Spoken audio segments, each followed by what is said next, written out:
All right, besties. Welcome to Source Material, a podcast where we tell each other funny and or formative stories from our lives, and then we make it into an RPG and we play the story out together. It's kind of a combination of long-form improv, collaborative storytelling, and maybe even a touch, just a touch, of group therapy if we get deep with it. I'm Matty, and Nathan and Emma are here. You know them. And welcome Erin, my friend from Tennessee, but living in New Zealand, my dear friend, and my partner's dear friend. Thanks for doing this with us, Erin. Awesome. Hey guys, glad to be here. Very excited. Excited to try this game out with you guys. Mm-hmm. What should people know about you, Erin? Oh, well, yeah, you covered a lot of it. I am originally from Tennessee and moving around a lot the last several years seasonally, working in different places like California and Alaska and New Zealand, but now I'm looking to hopefully move out permanently here in New Zealand and stick it out here for a while. And I've dabbled in some Dungeons and Dragons type role playing game before. So it sounds like this is kind of right up my alley and excited to catch up with Matty. And I'm excited to be here. Yeehaw and Yeah. yeehaw indeed. I did a drive-by introduction of Nathan and Emma, but Nathan and Emma say hi. Hi. Hi. Oh, that's exciting. We did it. My friends. You did it. My friends are all together. Okay, well, Erin, you've prepared two possible stories for us, and we've decided that you should give us teasers to help us decide which is the best story to pursue. So what are you thinking? What do you have? So the first one is kind of the more like if my family's ever going to talk about a story of young Erin getting in trouble, this would be the go-to one that people would talk about. Love it already. We Just love kind of those. involves an extreme mild Grand Theft Auto in school sort of situation. Mm. Yeah. Oh my God, I might know that one I think already, you do Erin. know I this one. I Yeah. might have heard that, and it's a good one. Okay, no spoilers. Sorry. Yeah. It is a bit short and sweet of a story, but yeah, a good one nonetheless. Then the other one you definitely don't know. Because when I was just thinking about stories the other night, I just kind of remembered. I was like, it's kind of interesting, but yeah, I think it was around 8th grade, and it was it was basically when I realized I wasn't going to cut it being an entrepreneur. And so, yeah, it involves small time school festivals and trying to kind of manage my own business within a school carnival sort of situation. And yeah, in benefit to my friend getting to skip class. So yeah. Love a carnival setting. Well, first of all, we definitely have to have you back because we have to have you do the other one eventually because those both sound great. Mm-hmm. Whichever one we decide to do. It's Mhm. true. It's true. Now, here's what I'm thinking. Here's where I'm a little torn. The longer story may be more meat for us to build off of. Yeah, and the school carnival has more characters. That might be helpful. And I think a little part of me is like, is this maybe going to be too similar to what we did with Nathan last week? But I don't think it is. I don't think it will be. Did you do how many crimes are involved in your school festival? Oh, no real Entrepreneur. crimes. Just some poor decisions and just some I think we go with the longer one, maybe, is my vote Yeah. at least. Yeah, that's kind of where I'm at too. All right. Well, yeah, we'll do the school carnival kind of one then. Bear with me. I haven't told this one as many times. See how much I remember. Yeah, you guys ready? Yeah, I'm Yeah, ready. for Yeah, sure. set the scene for us. Right on. Okay, so it's 8th grade. So I went to a kindergarten through 8th grade school, and every year there was the Fall Harvest Festival. It was the Harvest Festival was basically the big finale, the end of like school fall fundraising. And so I'm sure you guys had these fundraising events at school where maybe there'd be an assembly and some guy would come in and get all the kids hyped up about selling wrapping paper or cookies to, their parents' office workers or whatever to raise money for the school, and you get prizes if you reached a certain amount, that sort of thing. My family was always pretty adamantly they never wanted to be involved with it because I also lived way out in the country, so I feel like I was at a disadvantage as far as this fundraising goes because kids in town they could go house to house and bug their neighbors about selling them wrapping paper and whatever stuff it was. But I didn't really have that option. So my only option would have been to send it with my parents to their work they would bug their coworkers, and they didn't want to do that. So I was always kind of out of the running for raising money in that, therefore also out of the running of being in the Fall Harvest Festival at the end. And the big motivation for being in the Harvest Festival was because you would get to skip a bunch of class because you had to go to rehearsal for it. Oh, sounds like a play. It was, thinking back on it, I'm like, what really was it? Because it actually wasn't, there was no story. It wasn't a play. It was more of a pageant than anything. Oh, we had to like know where to walk and all that. Yeah, so that was the rehearsal part. Exactly. Yeah. So I do remember, like, one of the only themes I really remember was a Titanic theme. And so everyone, I guess maybe the top boy seller and the top girl seller from each grade and each class got to be in the Harvest Festival. And they were all assigned like different characters, I guess, in the Titanic world. And I think there was like a Alice in Wonderland theme one year too, which seems weird for a fall festival, but So does Titanic, to be fair, as well. I feel like I was much more thinking like Halloween-y type deal, but yeah. Just harvesting all the souls of the Titanic. Mm-hmm. The autumnal Titanic. Yeah, I was never in charge of the themes, but regardless, As a child, so you yeah, weren't in charge of the themes. yeah, I know I wasn't. They should have, but I did grow up with that theater background. I had some input, but they didn't want to listen. So yeah, so that's kind of the gist of what the Harvest Festival was. You got to skip class for doing it, and I was always kind of jealous because I never got to be in it because my parents didn't want anything to do with it. So, but anyway, before the Harvest Festival, we also did like a fall carnival sort of thing, like before the end of the fundraiser. And that carnival would just have teachers or parents would typically come in and set up booths. I remember there used to be, the big thing was a dunking booth, and you could pay to put people in it and like put classmates in it, and it would like cost more to put like teachers in it. And then you would try to, throw the balls and dunk them. Oh my God, the dunking booth is so like Americana. Like I don't know how small was this town? Like you're from around Nashville, right? I'm an hour outside of Nashville. So technically the closest town was Woodbury, which was about 15 minutes down the road, but my school was a little rural country school, so it was 5 minutes down the road from me. And it was just teeny. And so this little fall festival, this wasn't even in like a town square or anything. It was just in like the playground, essentially, back behind the school. And so it was really only the school was involved and like parents. So it was just teeny tiny. There were baked good booths and like some like tiny like ring toss games, like teeny tiny carnival sort of vibe. But I remember I kind of always had a little bit of an entrepreneurial streak. I used to, in third grade, me and my friend would sell tattoos to kids on the playground. She was a really good artist, and so she would draw on people's faces. I'm not really sure why she decided to give me any cut in this. Maybe I could pull people in. You were the salesman. You were selling face tattoos. I heard tattoos. Yeah. You're like she draw on people's faces. You were post Maloning kids as a child. Yeah, that we would sell. Do you remember? Did y'all ever make those like little bookmarks on the pin boxes? You would use glue and markers, and you could make these little bookmarks. We would sell them in the playground as well. It's a little bit of an entrepreneurial streak, but I decided that I wanted to, it had never been done before. This was cutting edge. I, a student, wanted to do a booth in the carnival. And so me and my core friend group, there were 4 of us. So it was Mary, Lindsay, Alexi, and me. And we decided that we were going to do like a pie throwing booth. And so it would be similar to the dunking booth in the sense that like you could pay for a pie and you could just go throw it in your friend's face, or a little bit more, and we could get like a teacher around and you could throw it in their face. Nice. So that's our idea. More of a guarantee than the dunking booth too, which is nice. Like you with the dunking booth, maybe you'll miss. With a pie, you definitely get to hit somebody.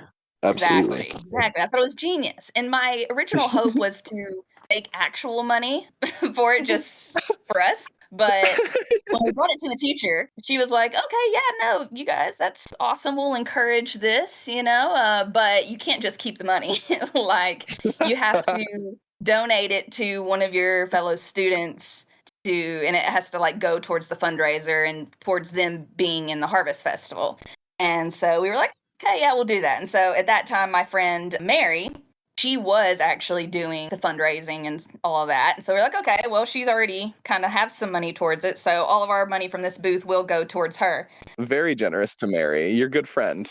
Exactly. And it was like, you know what? If one of us can get to skip class, then that's for all of us, right? And we'll Absolutely. all be in this together. My our teachers and my family would call us, because we've all been friends since we were 5 years old, like core group till the end. And they would call us the E-girls because our names all ended like Alexi, Mary, Lindsay. Then my name started with me. So, Whoa, but the e-girls is like a TikTok thing in the modern day age, isn't it? I was gonna say now it's a totally different meaning.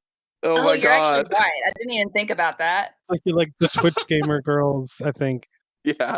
Completely unrelated.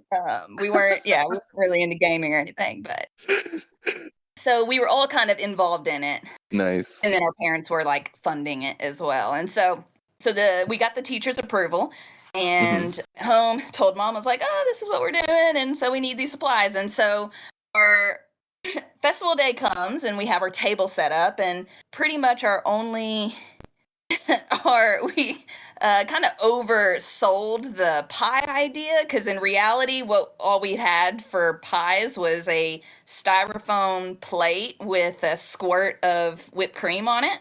And so that's what people Right. were purchasing to go throw in each other's faces. That actually brings up my common gripe with the, like, quote unquote pieing things, is that's almost always all it is. It's just a bunch of whipped cream or shaving cream on a plate. It's not pie. Did we have this conversation recently, Matty, or did me and you just watch the same video recently? Because I don't remember talking about this recently. Is this something that was pre-existing? I feel like, did you watch something? I feel like I've definitely watched something on like Dropout or something similar that had this same argument that I definitely agree with, where it's just like being whipped creamed.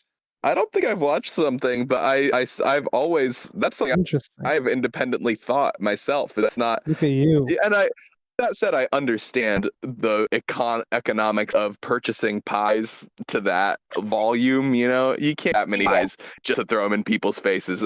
Even if you're making money, you don't want to see your creations destroyed. So I get it. But anyway. That's true. That's very true. But, we had what we had, and people seemed to be pretty happy with that early on. So Money-making business. Exactly. And so people were pretty excited by the idea. So once we're up and going, all of our classmates are coming up, and I can't remember our prices, but yeah, we were doing pretty well. And like starting out, when you've got all of this inventory, you really like lay it on. So we were filling the entire paper plate with like whipped cream, and they were taking these off, and just like a hot day, and people were pieing each other, and almost everybody is getting like just whipped cream on them. And as you can imagine, like a hot, well, at least in the South, like in the fall, it's still really, really hot.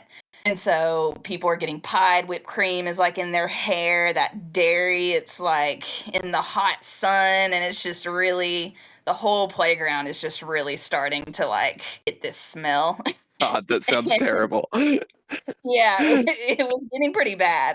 But then also, we were like we were just past lunch, I think. And it was so popular that we were running out of inventory. And so, the pie squirts start getting smaller and smaller and smaller, and people aren't as happy with, they're paying the same price, but, not as much whipped cream. So I had to make a call to mom, and I was like, Mom, we need more whipped cream. Like, we're running out, like probably some more paper for styrofoam plates as well. So she goes out and she comes back and she brings us more. So yeah, and so then it just continues. And yeah, we actually ended up making a lot of money that day, but pretty much everybody, like all the teachers, were pretty upset with us, mad with us about the smell. That was pretty much everything. And then the teachers also, because none of the other teachers had been briefed that we were doing this booth, because at least with the dunking booth, I think the teachers would volunteer to go be in the dunking booth. Your teacher, you forgot to clear this one? You're involuntarily being pied. Yeah, exactly. So that's not even on you. That's like you said you told the teacher or principal who was in charge. That's on them for not like informing their coworkers. I agree. That's true. I agree. So yeah, we were charging people extra for a pie that was the exact same, but that, it was higher stakes, It's a teacher pie. If you throw the other pie in the teacher, it's not fair. It's not allowed. Yeah, exactly. Oh, I didn't even think about that. I guess everyone's pretty honest at that point because I don't think that was ever even an issue. It's like, whoa, whoa, whoa, that's not a teacher pie. You better watch it, pal. Yeah. I don't remember exactly how much money we made, but I think we were the second highest earning booth there. Wow. Give me an estimate. Is this like hundreds of dollars? Yeah, at least hundreds, because we were selling to students, and so I think it was either like 50 cents to $1 or $1 to $2 for what we didn't do any math as far as we're paying this much for whipped cream and paper plate. Right. It's all profit, baby. Yeah, we had no reference of that at that time, so that was not. Do you remember what booth was the first? You said you were the second. The second highest earning booth, yeah. Do you remember who was the best one? The dunking booth, yeah, because that one always was. The dunking booth is still number one, I see. Yeah, yeah, popular one. And then third was, those duck gambling game, like they got all these ducks and they have numbers on the bottom of the ducks and they're floating in the pool and you pull a duck and you get something, that sort of game. I think that was number 3. I do remember that. I remember that from my elementary school also. And I never got that one personally. I felt like I was above that as a child. Yeah, I agree. That was surprising. But yeah, so Mary ended up with the money that we donated to her. She was, top girl in the class, so she got to be in the Harvest Festival and skip class. And yeah, we were all very proud of her, and it's a proud moment for me. But I was so stressed out with the inventory situation that we had and like all of the teacher complaints and everything. And at that point, I think that kind of turned me off of entrepreneurial. People just being upset. Yeah, I couldn't deal with the bad reviews, Oh, that reminds. I'm sorry. I'm gonna do a quick. My first job ever, I worked as like a busboy and then a cook at a breakfast place. And my boss, there was like a marathon or something, and my boss signed up to for a bunch of publicity. He would have a tent that would give away pancakes, and me and another coworker were drafted to make pancakes. And then we very quickly started. It started as give 2, and if they ask for 3, give them 3. And then it was like, okay, only give them 2. And then it was like, okay, give them 1, and if they ask for 2, give them 2. And then it was like, just give them 1, and then we only have the bad ones left.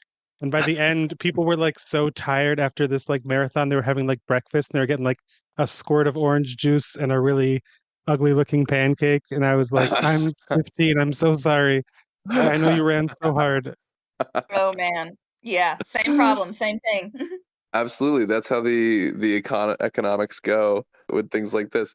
So is that the end in your eyes, Erin, where people are just kind of like, this sucks, and you were too stressed out by it? But I feel like also the fact that your friend succeeded. Well, yeah, the French succeeded. That was definitely the big proud moment for sure, getting her into that Harvest Festival. But then also, I just still to this day have such a distinct memory of that sour smell that was just hovering over the entire the entire carnival all afternoon. And it was in people's clothes and people's hair was sticky and in weird shapes after also playing dodgeball and stuff outside. It was just a sticky, gross, smelly disaster. People's hair was sticky and in weird shapes.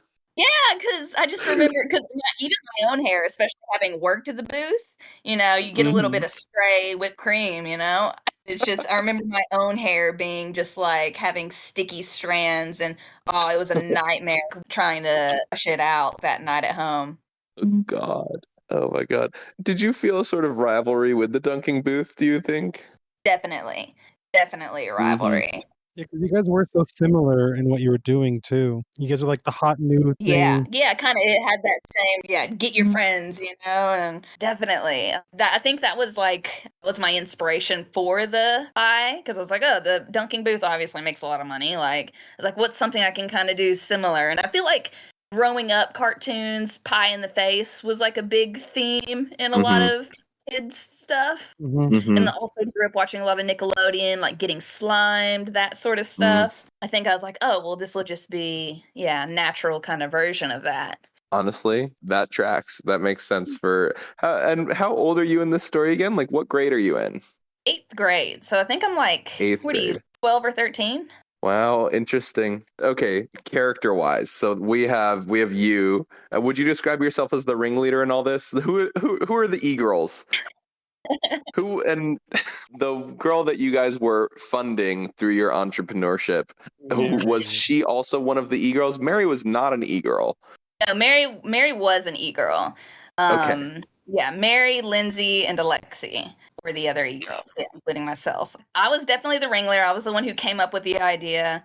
And it was definitely, yeah, like I said, originally more of a self-serving idea. But then once my teacher kind of vetoed the self-serving part of it, I was like, oh, okay, no, this is, doing this for a friend will also be, rewarding. Forced to pie people for charity, hoping to pie people for profit.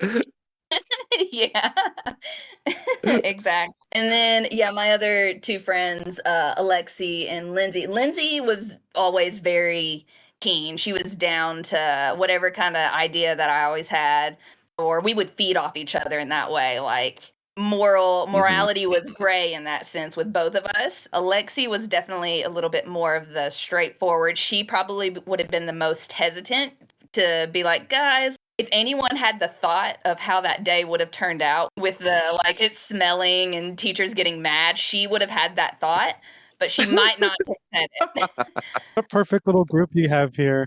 Yeah. Yeah. Yeah. And Yeah. What was Mary's vibe? Mary, well, she was more of a newer one to the group. She kind of joined our friendship in third grade. But she was definitely more of a shy type, and so I think that's kind of why we were all very keen to like, oh no, we want to like raise you up and get you in this harvest festival and like give you this spotlight. Aw. And, like, yeah, represent us. And she was already doing well selling, yeah? Yeah, she was already doing some, yeah, because her mom, I think, was taking stuff to the office, and she also lived out in the country, but I think her parents were keen to sell to their other coworkers as well. So, but yeah. I almost feel like we should start by assigning characters. Like I think that's our cast. And here's the central question that we get to every time is, Erin, do you want to play yourself or somebody else? So would you like to go back and fix your past? Yeah. Or relive, I think I will. I think I will play myself. Okay. Yeah, maybe I can work out some of this fear towards entrepreneurial endeavors through this and fix that. And maybe after this I can go on, start my own business without all that blockage and baggage behind me. This is actually a self-help podcast where we're helping you become a self-starter. Yeah, just plug our podcast when you do that. Like when you're doing your big speeches, you're like, here's how I got started. My TED Talk. Yeah, exactly. Perfect. Really, the key to business success is collaborative storytelling. Amazing. That's good. I feel like I almost want to be Lindsay, but more of an instigator, almost a bad influence, hyping you up in like any possible way. Oh, yeah. That was her. Really? Yeah. That sounds kind of fun to me, but I'm not married to it either. I want to hear what Nathan and Emma think. Yeah. I kind of want to think about the world before picking characters. I have so many thoughts. I'm always thinking about world ideas, throwing them out there. There's the classic Carney situation, which comes first to mind. This could be like the top layer of hell. In some ways, there's like the heat, the greed, these aspects. We could do Whoa. some like demon situation, but in a playful way. We could do like Wall Street. I have so many. Anyways, throw ideas out. Oh my Let's God, brainstorm. Emma. No, I was literally like, I did not have any ideas for like setting or like, but those are all fascinating and very interesting to me. Yeah. Well, I'll tell you what I love about this story though is that specific like in my town in Pennsylvania growing up, it was the fire department put on this kind of carnival every year, and they had like rides and stuff. Did you have rides at this one, or was it mostly just a school like low key? Yeah, it was like bake sale and like mini games and sort of thing. Yeah.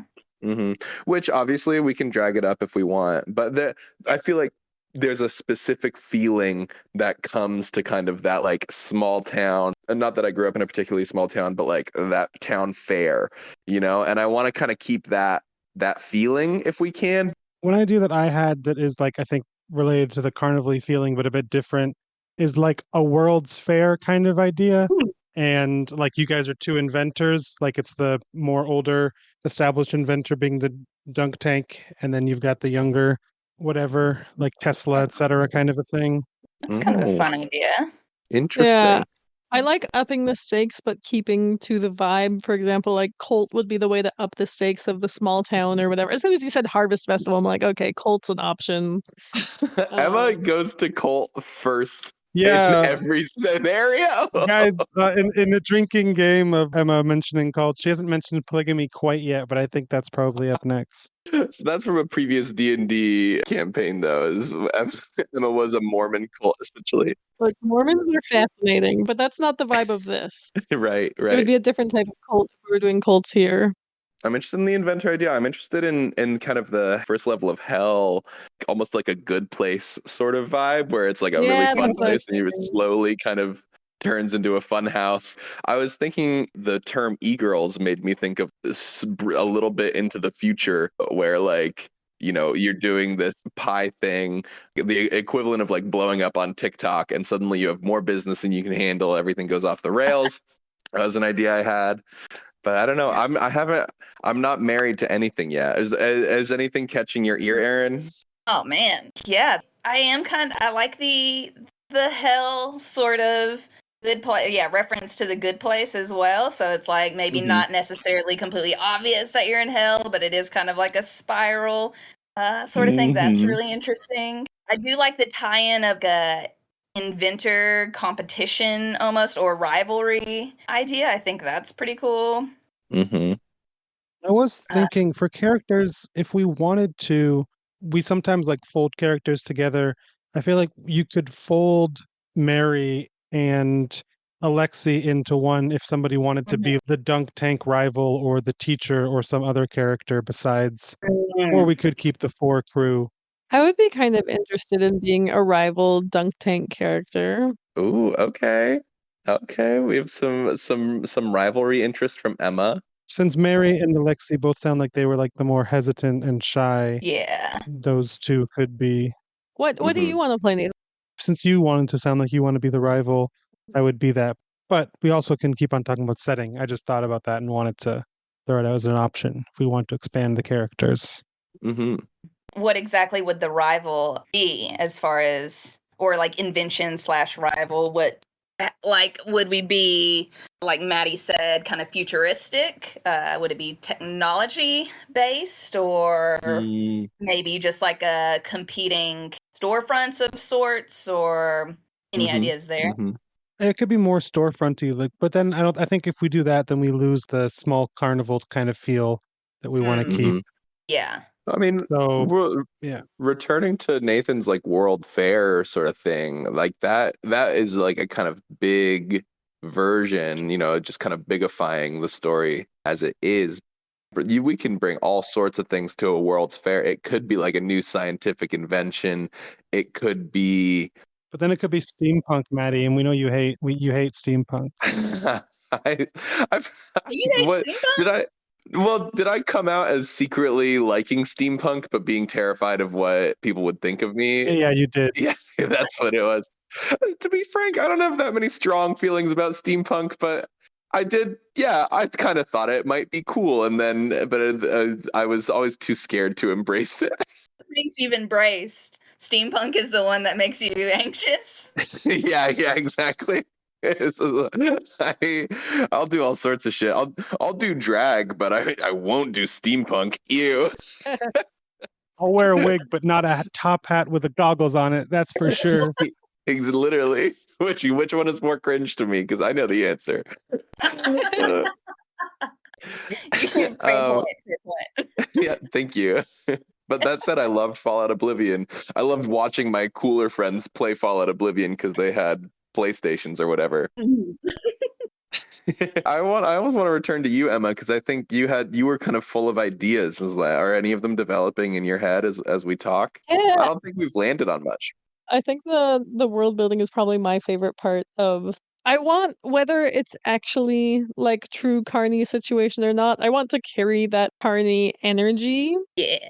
of a messiness. And I'm interested in the World's Fair, but like I feel like it would need to have that messiness. Like we need something in everyone's hair, you know, and it can be like a bigger Yeah. invention, but that's just something that I want to think about with this. Nate's asking for the mic here. Well, you have to call me out. I feel like we could do that depending on like what we decide the invention to be. It could definitely be something that like works, but is something that destabilizing to the environment or something weird and crazy in the way that the whipped cream was fun, but also gross. Mm. Yeah. Like it's almost like raining something crazy or whatever. Sort of a cloudy with a. I was just thinking Cloudy of a Chance with Meatballs situation. That's it. That's it. Yeah, that reminds me of that. Which is fun. That could be a cool vibe. The technology is an infinite food source, an unfortunately dairy-based infinite food source. It rains milk. Spitball in here. If Emma wants to be the dunk tank rival, it's got to be that Erin is basically like looking at their more stable invention and being like, "Oh, I can make something that's quicker and cooler for my World's Fair Mm. presentation." Oh, that's interesting. Hmm. Or is it a fight in dairy versus non-dairy options? Is this a world Yeah. that is full of lactose intolerance? Finally some representation. Oh my god. As a dairy-free girly, I live every life in hell every day. Oh my goodness.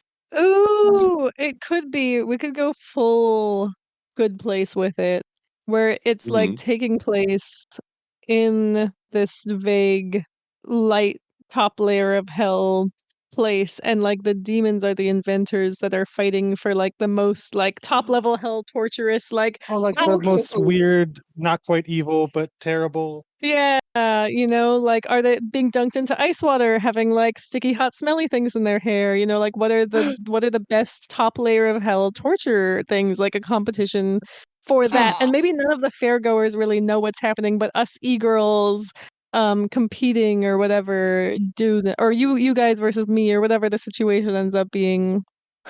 I also like Right. that as putting like the vibe of 13-year-old girls into like big demon like torture Yes, the people. demons who are like doing annoying more than evil things, or Yeah, Yeah. this is for people who are just like a little bit bad in their regular life, not like truly evil people. They just get like Yes. slightly annoyed for the rest of their life.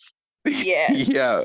People had too much road rage and go to the first level of hell and they're just like, oh, I got sour cream in my hair. Like,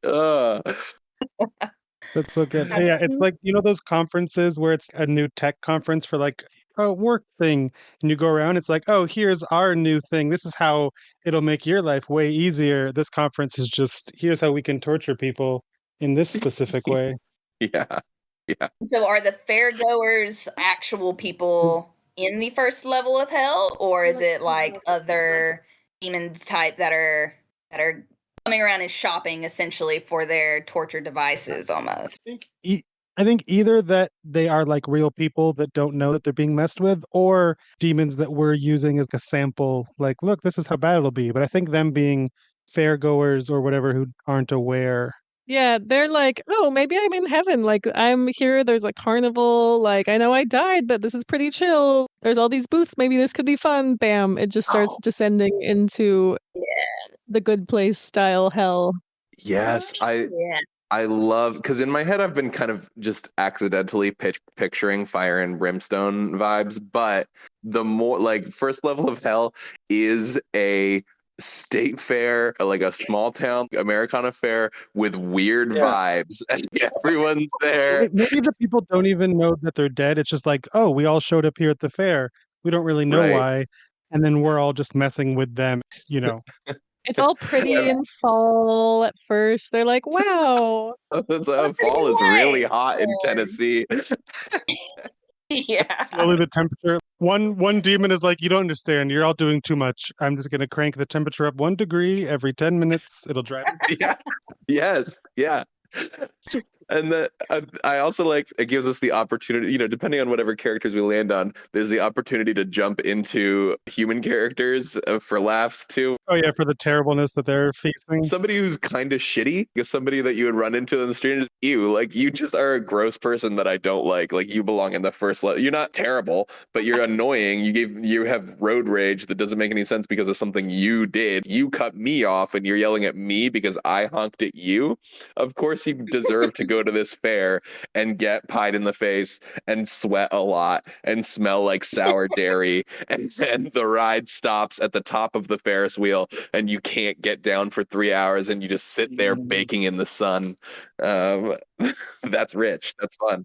One thing I think we should include a version of is, how you guys were able to pie the teachers? Mm-hmm. In this world, like the teachers are the ones who run the booths normally.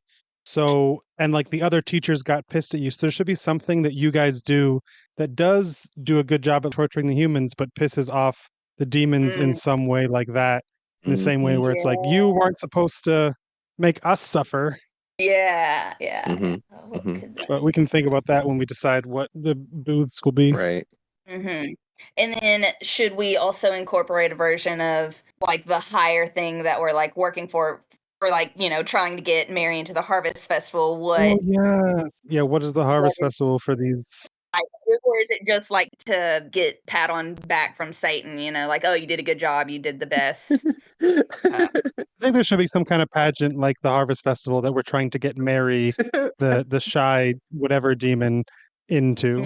I think it would be fun if it was still just a regular pageant and it's I really It's like Emma said, the Soul Harvest, called the Soul Harvest Festival. Soul Harvest Festival. How many souls? Yes. How many souls did you torture this year? Oh, and for best torturing and for best number of souls. Here comes. Oh, good.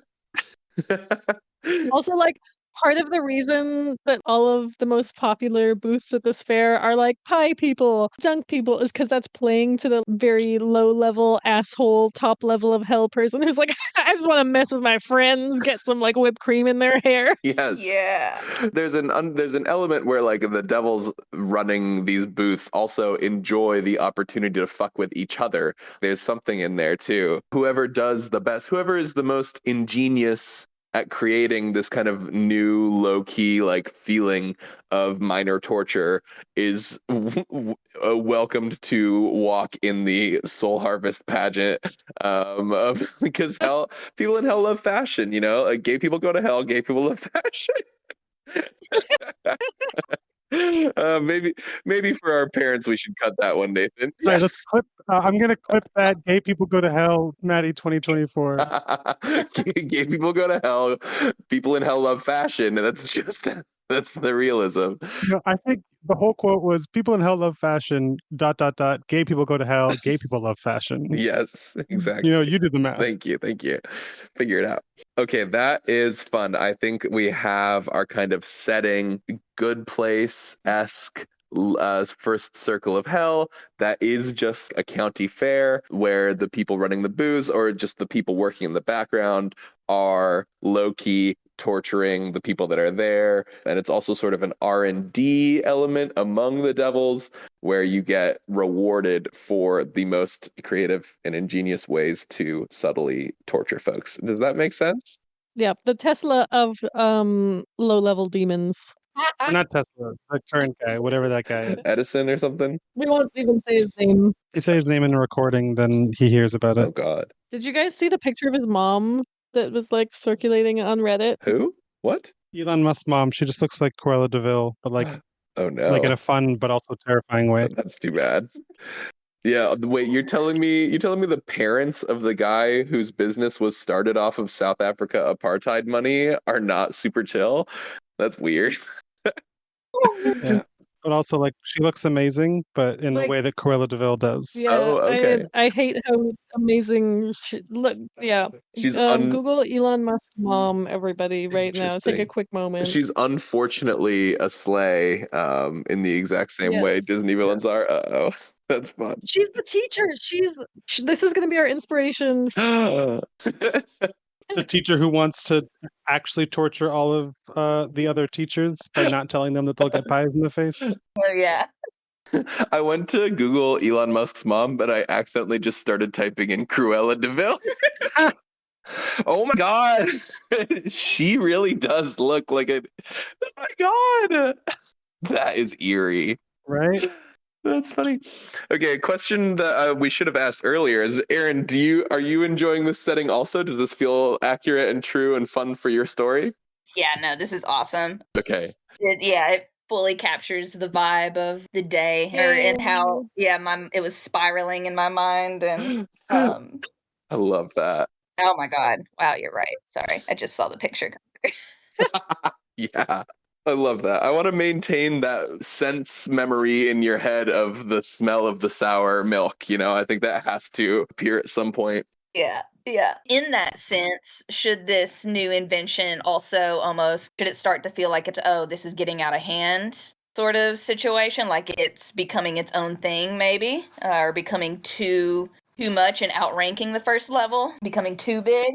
Yeah. Ooh, yeah, I love that. Yep. I think it has to gain traction, get too popular. Maybe there's a character who is the almost gatekeeper of the first level of hell or whatever, and he's always the most successful at this annual fair or whatever. Maybe it's always a fair. I don't know. But he's the head honcho, and he's pissed that he's being overthrown too. Is kind of and that also feeds into the other devils getting mad at you because you're doing well at this, and also because they're the ones that are getting pied in whatever way, shape, or form getting pied looks like in this. Yeah. Maybe that can Yeah. be my role as like the dunking booth person. Maybe I always do well and I'm getting like increasingly frustrated that the pies are almost outranking me. That's fun. Mhm. That's super fun. All right, so we should maybe start doing the actual character making. I feel like we want to suss out our relationships to each other and everything too, and then we can kind of do that as we get into the making of them too. I guess those things kind of go hand in hand. Yeah. I feel like I want to be your accomplice, Erin. We're like a team inventor, or demon team. Uh-huh. And you guys should be like the young up and comers because you said that all the other booths were teachers, right? Yeah, pretty much, yeah. Or parents, yeah. And you could be that head devil or like, depending on what you want to play here. We'll see. But I won't pick my character first. We'll decide. But yeah, so that's the document there. Erin is the character making jazz. And we can also have me or Matty or Emma make it first, our Mhm. character first, so that you can see example of how it is. For sure. Yeah, that would be good. Do you want to do yours first, Matty? Yeah, I'm down to try going first as I try to build out sort of a supporting character. As one of the e-girls, my name has to have an E in it, but it has to sound devilish too. And in the E noise, like Mary, Lexi. Oh, Yes. I run into trouble with the names always. I want to just steal Dimension 20's Gorthalax. Is what I want to do. Ortholaxy. Gorthalaxy. That's a mouthful. It is a mouthful. Maybe I should just be Poxy. I'm Poxy. It's also good for like the kind of character you're being, the like rambunctious side best friend, Oxy. Yeah. Yeah, I'm Poxy. I've got the vibe of a 13-year-old girl, but I want to torture people. Which really is all 13-year-old girls want to do anyway, It really is. Yeah. When I think back to the times of my life closest to hell, it's absolutely middle school. That's true. I remember I was in like high school or something, and me and my sisters were hanging out with some extended family. We were like talking, and instead of like gently being like, "Oh, like you'll be fine, it'll be great," we were kind of all just like collectively like, "Oh yeah, like middle school is the worst one." Like that's like in middle school, I learned something, but I learned to suffer. Nah. And then we had to kind of double back and be like, oh, like it'll be fun, like you'll have fun, like Maybe not for you though. Who can say? maybe not for you. Yeah. Let's see. I think okay, I'm gonna start with physical, mental versus social. So physical, mental, social. What are my best attributes here? I think I'm gonna be more of a mental person. So mental, I'll have advantage. Physical, I'll roll flat, and social, I will have disadvantage, I think. I don't think I'm the most I feel like that your character might end up being more socially like entrepreneurial than me, That's what I Erin. was kind of thinking as well. Yeah, actually. Nice. Perfect. Perfect. But I want to help you with the ideas because I love torture. I'm just passionate about it. Okay. And then I'm gonna choose some descriptors. So let's go with we have this list of descriptors, but we can choose different ones if we want. This is kind of, inspirational. I think I want to be small. I think as a physical descriptor, I want to be a small, like little demon, I think. I don't know why. That's just kind of spur of the moment here. Scrappy is a good word to go with that, but that's Oh, just yeah, I'm absolutely scrappy. I'm small, I'm scrappy, and I think I'm deadly. I think I often, like when I've tried to go on my own through the Soul Harvest Festival in the past, I kind of accidentally end up killing too many people and just like vanquishing too many souls too quickly. And they're kind of like, hey, you're ruining the vibe. Like you're kind of giving away the game. Like you actually need to partner up with Erin here. And then, okay, so those are my three descriptors. I'm going to choose wants and fears. And this is just kind of to, on a bigger scale, like what my character wants at heart, at least like in this setting, in this context. And I think Poxy wants, it's hard because in my head, it should be like a devil just wants to cause pain and suffering, right? yeah. That's quite simple. That's quite easy. But how do we 13-year-old girlify it? Well, for one thing, you guys are doing it for the other demon or whatever to get into the pageant. So that's part of it, not just torture. That's true. That That's is true. true. I think so. That's interesting Yeah. Or then. does it have an element because my story, my original was originally greed. I wanted it for myself. It wasn't Right. for someone to get into the pageant. It was for that. But maybe are you It was for money. so are you more of a it would be the opposite. So you would be, oh no, we're forward. The first thing you would want to do this is for someone else versus the greed for yourself, or I don't know. Well, Maybe not that. that brings up an interesting point too, because if your character at heart was like initially greedy, we should probably lean into that for this context. Maybe instead of having like a third character that none of us truly play that we're trying to get into the pageant, unless that was somebody you wanted to play, Nathan, I think we could fold that into Erin's character and be like, in this setting, you don't necessarily live out in the country and your parents aren't against the harvest festival, and so you're trying to get into that pageant, baby. Yeah. That could be fun. And then in that sense, I Yeah. think I want to help you, but I also deep down want clout. So I'm almost like trying to piggyback on you to get like I'm out of the running for the pageant in whatever way. On the surface, my want is for you, my devil friend, to succeed, but deep a little like a level further down, the second level of my own personal hell, I want to be you and to usurp you and to be the one that is successful. Ooh, that could almost add an interesting conflict within ourselves, Yeah, within our own team. absolutely. Absolutely. So my true want is I want the glory myself, but to your face, I want you to succeed. Yeah. And then fears. What do I fear? I think I fear I fear being returned to the gnashing pit from whence I came if I keep messing up my job. I think there has to be some personal stakes. Oh, is it something where like the lower realms are also worse for the demons? It's like, ugh, I don't want to work in the seventh realm. That place is terrible. Yeah, yeah. Ironically, people working in the first level of hell are kind of have the cushiest jobs as devils. They don't have to spend time in the fire and brimstone themselves. They kind of get to just chill in Tennessee in the fall. um, yeah, I think that is it. Is like I don't want to do poorly at this and be relegated to the second level of hell, which is much more straightforward torture, kind of poking people with pitchforks and stuff in the fire, but it's uncomfortable.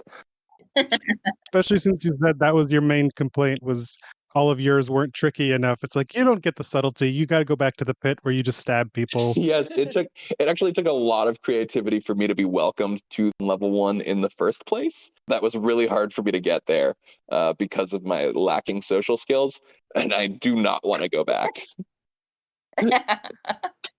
But lacking social skills is like the perfect first level of hell demon quality in a way. That's how you got promoted. Harness it. Yeah. Yeah, for sure. I was so freaking annoying. They're like, okay, send her up to the first level of hell. All right. And what do you think for your special ability? Like, what can you do every so often that's special, or even, Um, okay, first thought, best thought. The immediate thing that popped into my head was that by looking at somebody, I can set them on fire at will, which I think is fun for this character because first it's thought, like best thought. first thought, best thought, because that's like too easy and it's not creative at all. But it's always available to me, unfortunately. So I have a lot of trouble holding back. Every time you do it, you get like written up. Every time you do it, they're like, Yeah. come on. So you're giving away the Soul Harvest Festival. Come on, Poxy. Okay. That is my special ability. Nice. And is that it? Yeah. Okay, that makes sense. Who wants to go next? Oh, I'll go. Okay. Okay. Let's try this out. Sweet. Oh, didn't think of a name. Irenaeus. Yeah. Something. Well, I don't know. Nickname growing up was Ernie. Ernie. But yeah, that's what my dad. That would be so cute, but that is not necessarily what you want for your character. But For your demon character, I don't know if you want. that made my soul warm. I can somehow turn. I'll think about that. I might have to come back to the name. Come back to that. Yeah, do the other stuff first. It's easier somehow. Yeah. So for mental, physical, social, I think social. Yeah, we talked. Social will be advantage. Mental will be flat, and then I think physical disadvantage. Nice. Okay, and then descriptors. Thinking, yeah, up and coming, eventer, so idealistic, Nice. rookie. Nice. But then also stylish, because I'm coming in. I want to come in with flair. I want to be noticed. I want to. I think that was also part of my motivation for wanting to. I don't know, kind of wanted to be different and do something else that my peers weren't doing. So, and then I guess if I want to be in this pageant at the end, I gotta have some flair. I got up here this first level for. Yeah, I'd say my charm and stylishness, I think. Absolutely. People in hell are stylish and gay people go to hell. Quote Matty. Yes, exactly. I was onto something. Wow. This also fits my secret agenda of turning everybody gay. If we're all going to play gay devils in hell. This is by the way, this is what people in the 60s, 70s, 80s were worried about with D&D is like the satanic panic. We're literally playing out. Did you mean Nathan's parents in 2024? Oh Yes, my God. Sure. We'll pretend it's the 60s. I mean Nathan's actual parents in real life right now. Yeah, absolutely. It couldn't be more played out. Wow. Currently, actively, this would be their nightmare. Don't worry about it.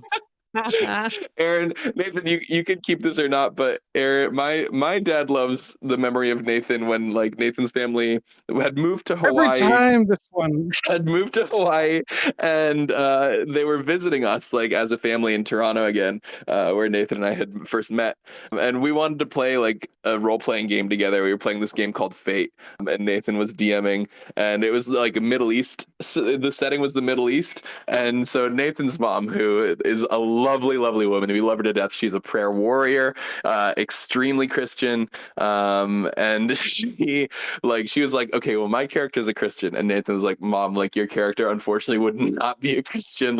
You absolutely actually have to be a Muslim. She was like, oh no. My family has never forgotten that. My dad especially thinks that's the funniest thing in the world. Oh my God, that's amazing. It's really fun.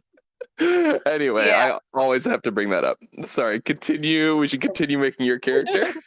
We can play that as a meta story sometime on this podcast. Yes, Oh, absolutely. that's amazing.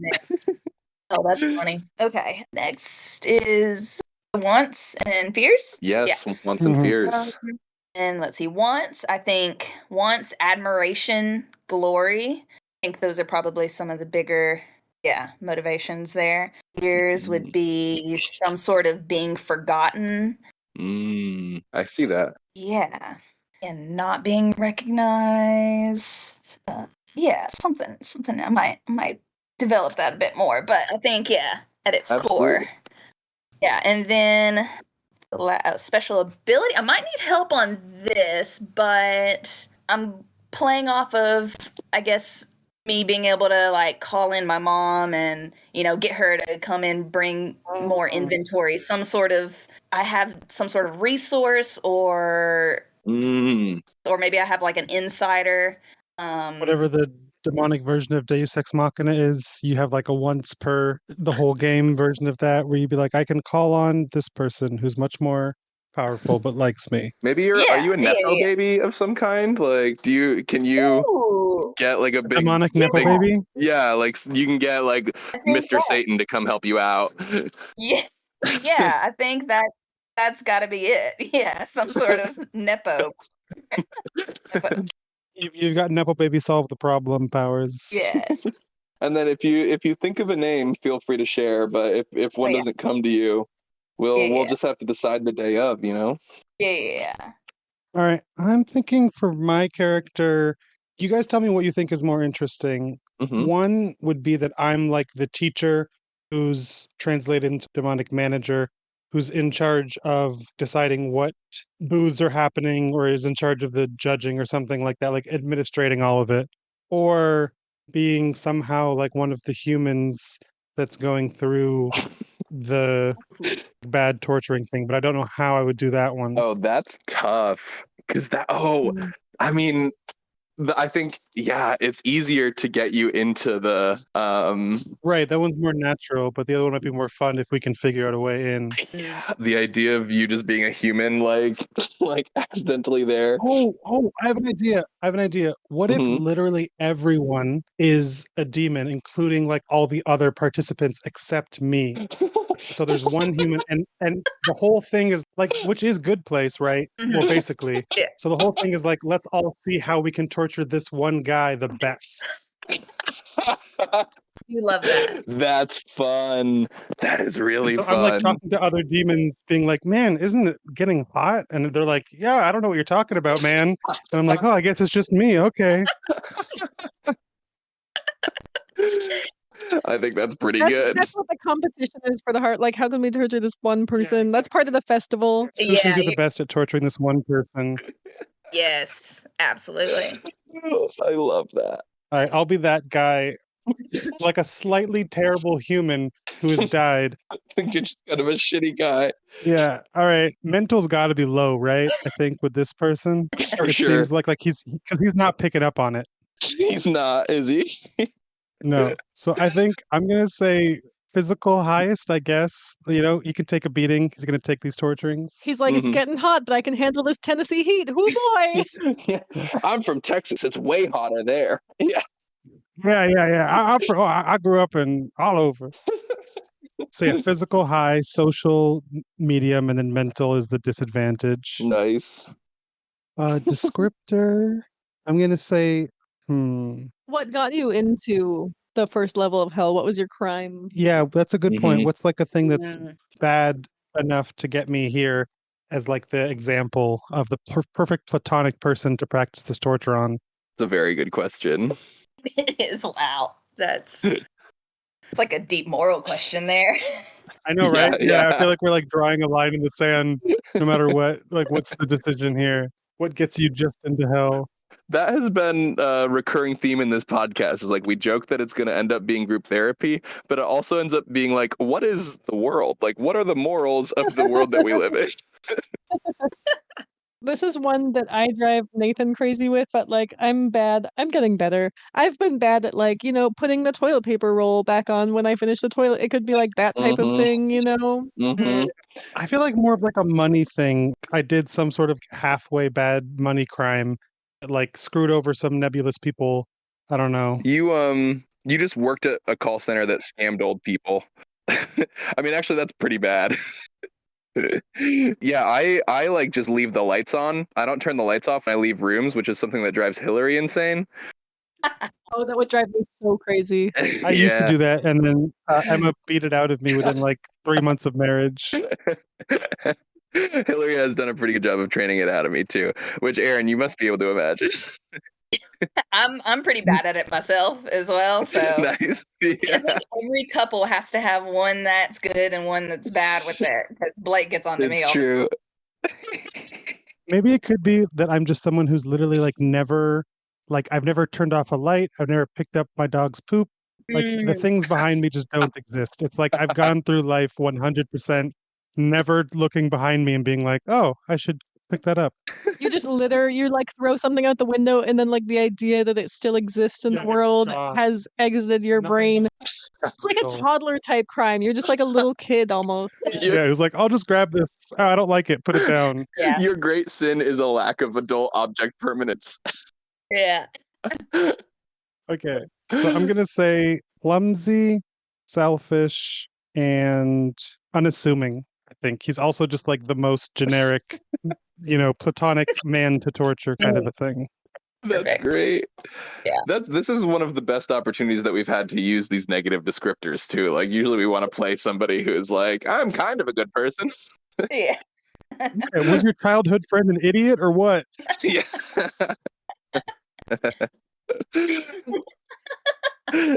All right. And what is my want in like this scene? Like, because I think I'm just like at a carnival for some reason. What what do I want out of this? Do you know that you're dead? No, no. What do you guys think?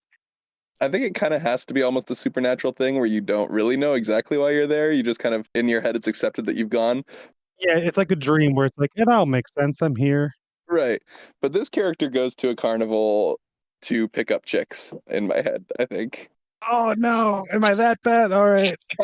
You might. What a terrible You place might be. to pick up chicks. It's your character, but that was first thought, best thought for me.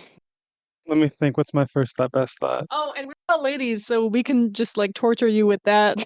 Yeah, true. This is a good one. This is one of the best session zeros we've had, high key.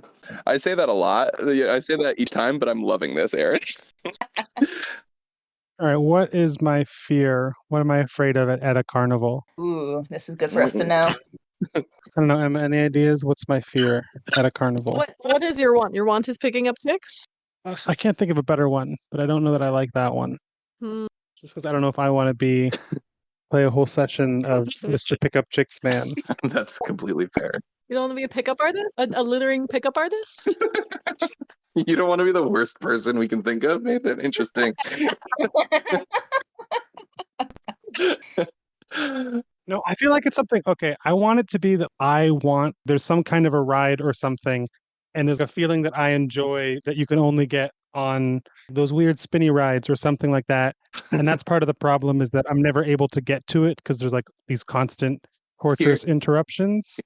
Here is my immediately when I think of that, I think of every fair I've gone to has had the really cool one that spins really fast and the centrifugal force keeps you on the wall. And I always wanted to be one of those people that could stand up in that, but I was never brave enough because they said it was against the rules, but then kids would do it anyway. But also, those were impossible to find somehow for me. I remember at least one year I wanted to go on that so bad and I could not find it anywhere. And everyone was like, it was so cool. I was like, where is it? That is my thought. I was thinking either that one or the drop one. So I think that one's good. Oh, I think that that's his favorite thing. And he's popped into this and he's like, oh, I don't remember why I came here, but it doesn't matter. I love riding this thing. I love the feeling of it. you think your characters want being to go on rides and win games? It is pretty funny too. Yeah, I think he just genuinely enjoys it. And that's why you guys have chosen a fair as the thing to torture this guy. Ah, Because he yeah. just wants to have a good time, wants to ride the ride, wants to eat a popcorn. Wants to do all the things that aren't just going to happen for this poor guy at this fair. And no one cares if you litter at a fair. I don't think anyone's ever yelled at someone ever for littering at a fair. Right, except for this fair. Which is ironic because littering is a bad thing that devils would like, but this guy littering has to be scolded for littering because that's a nightmare because we're trying to torture him specifically. Yeah. What's the fear though for this guy? He he has a heightened, you know how some people have like a heightened sense of hearing and like they hate certain sounds? He has a heightened sense of smell and he hates certain smells. So something like the smell of rotting dairy is really gonna fuck with this guy. I don't know. That's an idea. That's fun. Oh, I like the idea that it's like a childhood thing. I've got, yeah, like I had some terrible experience, something like that, that if it gets relived. Maybe your childhood experience was Erin's literal experience at a, like, you were a kid who got pied at a Tennessee like school fair and walked around all day smelling like sour dairy. And you're like, never again. Also, sorry to the, I think Bob's of the world, but I think I'm going to go with Bob for this guy's name. Nice. Obviously. Well deserved. And then last thing we need is my special ability. What's Bob's unspecial special ability? I feel like it should have to do with like his forgetfulness and like lack of care. Like he can just like shrug certain things off or whatnot because it's like, oh, doesn't matter. I'll be all right. He can compartmentalize all his feelings to a fault. No, that's nothing mechanically. That's not a genuine suggestion, unfortunately. But like even the thing that I'm thinking of, either of them, where it's like, you know, he can push that aside or whatever. I can't think of mechanics. Or is there like an ability to erase some sort of damage or a certain type of damage? It could be just that, like at the end of every scene, I heal a point of mental or physical damage. So if I vaguely get injured by something or get mentally scarred, my character just like moves on to the next scene. He's all fine. Yeah. Yeah. You can forget at will. Like it always sticks with you a little bit, but yeah. Like there's just a feeling that you have that you just had a really shitty time. But I always say, water off a duck's back. That duck's not wet no more. That's a dry duck. Naturally hydrophobic. The perfect character. Emma, moving on to Emma. That would be hard to follow, but I have an idea. If I know anything about you, Emma, I know you can have fun with this devil character. Oh yeah. We're going with on the nose basic names. My character's name is Becky. Nice. She just wants to be the best and have everyone else around her like her. So it's this like she wants to have the best booth or whatever, but she also, wants to be super chill about it. Like, oh me, like I'm the best demon in this pageant. Oh what I'm to win again. I have to win again. I'm gonna be the Harvest Festival queen.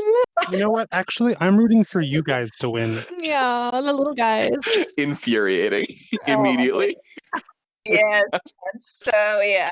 Gosh. Fear is losing social status. Okay, I want to say that my special ability, see if you'll let this slide. I want my mental to be high and my special ability to be that when I'm winning, when things are going well and I'm actually on top, like when my booth is doing the best, I do have advantage on social status. But when I'm doing the worst, I have disadvantage on social status. So like I really quickly like devolve into like a socially incompetent, like as soon as, you know what I mean? Yes. That's fun. So we'll figure it out. But yeah, that should be, I like the idea. We can figure out what the specifics, how to measure it when it happens. Decide in the moment. Playing in so well to the teenage girl aspect. Yes. Thank you. Absolutely. My physical will be the lowest. Descriptors: perfectionistic, wealthy, and ambitious. Ooh. Wealthy. Matty, reminding you of what's her face, Kipper-Lily Copperkettle from the Dimension 20. I was gonna say that. Yeah, literally Kipper-Lily Copperkettle. 100%. Which Emma hasn't even seen that, but it's hilarious that that's exactly what I thought of. That's a social media opportunity for us. What's next for Emma? I think that's it, right? Well, you have your descriptors. What about your special ability? Oh, it's that it switches. That when I'm doing well, I can have advantage or whatever. Something we'll figure. Maybe we'll smooth out the mechanics of that. But yeah, you bet. What about a name for you? Becky. Oh, it's Becky. That's right. I'm sorry. Turns out what we're revealing here is I'm a bad listener. Oh my gosh, Becky, do you want to be an e-girl? Oh, that's true. Oh, like I would have been one of your crew. I guess that's kind of like be an ex-e-girl. Bum, bum, bum, bum. Ooh, that also feels nice and like true to the OG story because it's like, oh, like we have been friends for forever, but one of us, when you were telling your story, you were like, Yeah. one of them was kind of new to the crowd. Like she had only joined in third grade. And I was like, okay, third grade is 5 years still. Like, what is the standard for? He was still on thin ice. Yeah, you're the new kid. You've been here for 5 years. Oh, and that's why I want everyone to like me so much because, like you have to have been here since preschool for people to like you. So I just like really want to be the best at everything so I can be popular. Yes, absolutely. Now it's triggering for me from when I moved to Hawaii. It was 11th grade, and I was like, "You guys want new friends? No? All right. Oh man, you guys just want the same friends that you've had, huh? I see. Oh, me too. Get that? I get that. Me too. Yeah. Damn, that one hurts, Nate. Oh my god. Okay, this is very exciting. Is there anything else? No, I think everything else, Emma's specifics and like what the actual torture inventions are, is more fun if we reveal it as we think of it or in the moment. Yeah, absolutely. Yeah. 100%. I love that. Okay. Erin, do you want people to find you on social media at all? Do you want to plug yourself? Sure. Yeah. I'm at Roman Roland. It's the first time I've ever plugged myself, but yeah. Roman, ROAMIN. Roland, ROWLAND. Yeah. You're going to be shocked at the clout that comes with coming on the Source Material podcast. We have like close to 70 Instagram followers at Source Material Crew. Right on. Awesome. Yeah. Kind of a big deal. Thank you so much. I don't know if you're ready for the level of fame you're about to get launched to. Yeah, we want to make sure you're prepared. So good. So good. Our wonderful intro and outro music was done by Mr. Keiko Akato, and then wonderful Emma is the one who did the logo At MShineArt on Instagram. for more art stuff. Shout out to Jonas Yee for photoshopping our face onto stuff that we're referencing. Yeah. Anytime you see a Photoshop, you're like, that's pretty good. That's pretty silly. It's from him. Shout out, Jonas. Nice. Should we do an outro then? Hi, it's me, Becky. Welcome to the fair. We have a beautiful fall day. Right now, it's 75 degrees and sunny. All the beautiful leaves are crinkling in the wind. And what could possibly go wrong? I sure am excited for this fair.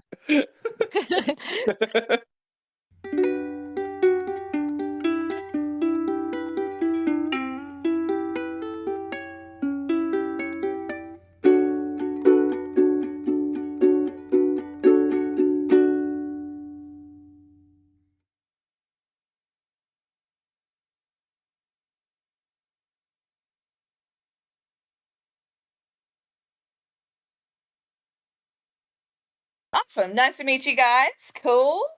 Nice to meet you, Erin. I love your accent. I hope this isn't accentist, but to me, you sound like Sandy from SpongeBob. That's awesome.